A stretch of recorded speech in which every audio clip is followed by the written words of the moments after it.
Hello and welcome back to another scaling style video from Lore Master Caerula. I wanted to try something a little different, a little interesting. As we know, in the real timeline, the Space Angels would end up winning the 10th Venice of Things tournament and free the scrapyard. But what if, in a hypothetical scenario, the Agents of Tuned were signed up to fight in the tournament instead? Maybe Big Ott Eisenberg really wanted a new trophy for his living room. So in this scenario, we replace the members of the Space Angels with the known Tuned members. Now in the tournament, you're allowed to have 5 primary members and 5 reservists. So the core 5 is AR-10, AR-2, AR-1, which is of course Alita, AR-6, which we know to be of course Setch, and finally AR-4 for the core 5, with Elf and Zwolf, the twin duo, being our 2 reservists, since they don't like confrontation. For this tournament, we will assume this new team will fight every fight the Space Angels fought in the tournament proper. So, without further ado, let's get into it. For the first round against Guntroll, this is really interesting. Now right off the bat, I want to note that Setch in his original tuned body against the early tournament body are not specifically stated to be different in any meaningful way in most stats. However, Setch does state that his new body is top of the line. And later on against Starship Cult, a gun does blow the heads off of Elf and Wolf in their tuned bodies, whilst the new bodied Setch tanks it unharmed.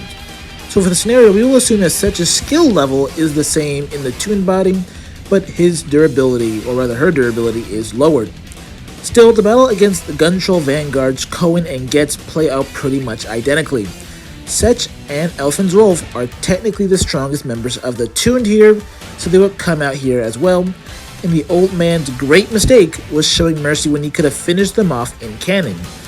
So the events of the fight play out as normal, with Getz and Goen being taken out. However, where things get interesting is when Kusang and Niz come out to play. I do not think anyone is going to contest the idea that Kusang, like in canon, still takes down Elf and Zwolf with no difficulty here.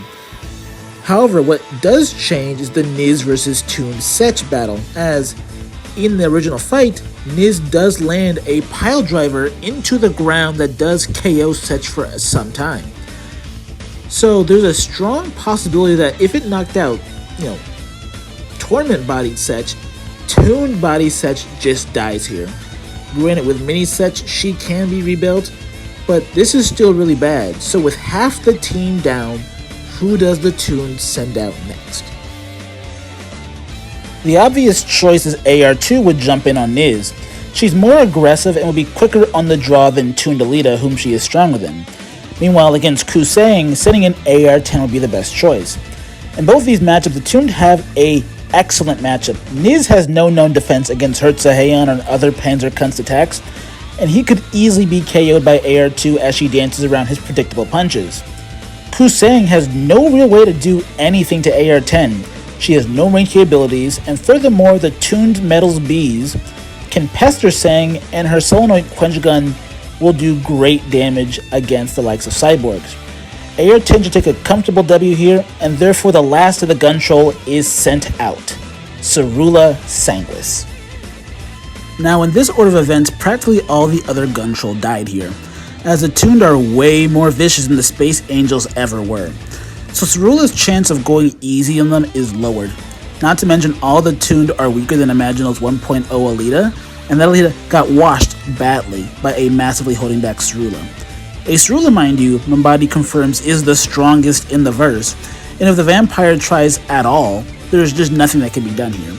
Alita only survives in canon because of literal divine intervention, and this win con won't work on AR-2 and AR-10. Even AR-10's ability to fly doesn't help her, as Mombadi explains Caerula's Deathgate ignores Queen Advantage, aka positional advantage, and AR-10's gun is ineffective against flesh and blood targets, as even fodder like Mr. Buick can take a direct shot and just not immediately die.